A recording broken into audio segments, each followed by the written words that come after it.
नमस्ते। आज हम एक ऐसे बिजनेस आइडिया को समझने वाले हैं जो कम लागत में अच्छी खासी कमाई का रास्ता दिखा सकता है। ये विश्लेषण खासकर उन लोगों के लिए है जो आर्थिक तंगी से बाहर निकलने का कोई ठोस उपाय खोज रहे हैं। तो सवाल ये है कि क्या गरीबी से उभरकर अपनी आमदनी को तेजी से बढ़ाने का कोई सीधा और आसान तरीका है? ये एक ऐसा सवाल है जो कई लोगों के मन में घूमता है और आज का हमारा ये विश्लेषण इसी के जवाब की पड़ताल करेगा। तो चलिए शुरू करते हैं इस आइडिया के सबसे बड़े मकसद से, यानी एक बड़ा सहारा बनना।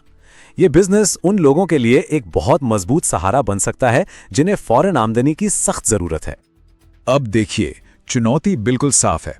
एक ऐसा बिजनेस ढूंढना जिसमें पैसा भी कम लगे, रोज कैश भी हाथ में आए और मुनाफा भी अच्छा हो। सुनने में ये थोड़ा मुश्किल लगता है ना? पर इसी समीकरण का हल इस विश्लेषण में खोजा गया है। तो फिर इस चुनौती का समाधान क्या हो सकता है? जवाब मिलता है फास्ट फूड के मौके में। चलिए जरा देखते हैं कि आखिर क्यों फास्ट फूड के बाजार को एक बेहतरीन अवसर माना जा रहा है। तो फास्ट फूड ही क्यों? देखिए, इसकी कुछ बहुत सीधी वजह है। पहली बात तो ये कि इसकी मांग हर उम्र के लोगों में है, बच्चों से लेकर बड़ों तक। दूसरी और सबसे बड़ी बात, इसमें रोजाना नकद आमदनी होती है जो शुरू में बिजनेस चलाने के लिए बहुत जरूरी है। और आज की जो भागदौड़ भरी जिंदगी है ना, उसमें ये एक ऐसा बाजार है जो लगातार बस बढ़ता ही जा रहा है। ठीक है, आइडिया तो दमदार लग रहा है, पर असली सवाल तो ये है कि शुरुआत कैसे करें। तो अब हम उन जरूरी पहले कदमों को समझेंगे जो इस बिजनेस को शुरू करने के लिए उठाने होंगे। और यहां सबसे अच्छी बात क्या है पता है? लागत। इस बिजनेस को शुरू करने के लिए सिर्फ 30 से 40 हजार रुपए की शुरुआती पूंजी चाहिए। जी हां, ये आंकड़ा इसे ज्यादातर लोगों की पहुंच में ले आता है। तो लॉन्च का पूरा प्लान क्या है? ये बिल्कुल सीधा है, बस 3 कदम। पहला, जो जरूरी निवेश है उसे जुटाना। फिर एक सही जगह चुनना जहां लोगों का आना जाना लगा रहता हो। और सबसे आखिर में उन 2 चीजों पर पूरा फोकस करना जो ग्राहकों को बार बार वापस खींच कर लाती हैं। एकदम जबरदस्त स्वाद और बेहतरीन साफ सफाई। तो एक तरह से इन 3 चीजों को सही रखना सबसे जरूरी है। शानदार स्वाद, एकदम कड़ी साफ सफाई और एक प्राइम लोकेशन। यही है सफलता का गोल्डन ट्रायंगल जो ग्राहकों को अपनी ओर खींचता है। चलिए अब आते हैं सबसे दिलचस्प हिस्से पर, यानी कमाई का गणित। देखते हैं कि इन सब कोशिशों से महीने का मुनाफा आखिर कितना हो सकता है। और ये आंकड़ा देखिए, हर महीने 60,000 रुपए तक की कमाई हो सकती है। ये दिखाता है कि इस छोटे से दिखने वाले बिजनेस में असल में कितना दम है। अच्छा, तो ये कमाई का हिसाब किताब है क्या? चलिए समझते हैं।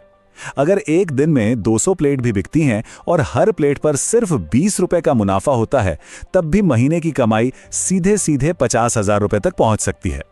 और अगर बिक्री थोड़ी और बढ़ जाए तो यह आंकड़ा आसानी से 60,000 रुपए को भी पार कर सकता है।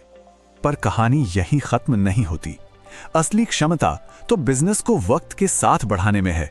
चलिए देखते हैं कि कैसे एक साधारण से स्टॉल को एक बड़े मल्टी चैनल ऑपरेशन में बदला जा सकता है। ये स्लाइड इस विकास की यात्रा को बहुत अच्छे से दिखाती है।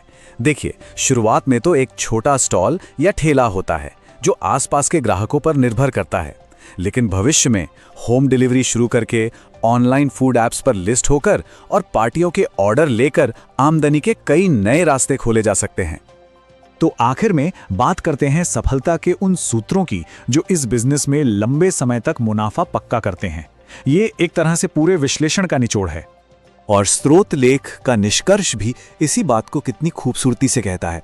कम निवेश से शुरू करके इसमें अच्छा मुनाफा कमाना मुश्किल नहीं है। ये अपने आप में एक बहुत शक्तिशाली और हौसला देने वाला संदेश है। हाँ, ये बिजनेस मॉडल एक खास माहौल के लिए डिजाइन किया गया है, पर जरा सोचिए, इसके जो मूल सिद्धांत हैं, यानी कम निवेश और जबरदस्त मांग, ये और कहां-कहां सफल हो सकते हैं? ये सोचने वाली बात है ना? और हाँ, जाने से पहले एक जरूरी बात याद रखिए कि ये सारी जानकारी सिर्फ शैक्षिक और सामान्य मकसद के लिए है। कोई भी बिजनेस शुरू करने से पहले खुद मार्केट रिसर्च करना और किसी एक्सपर्ट से सलाह लेना हमेशा एक अच्छा आइडिया होता है।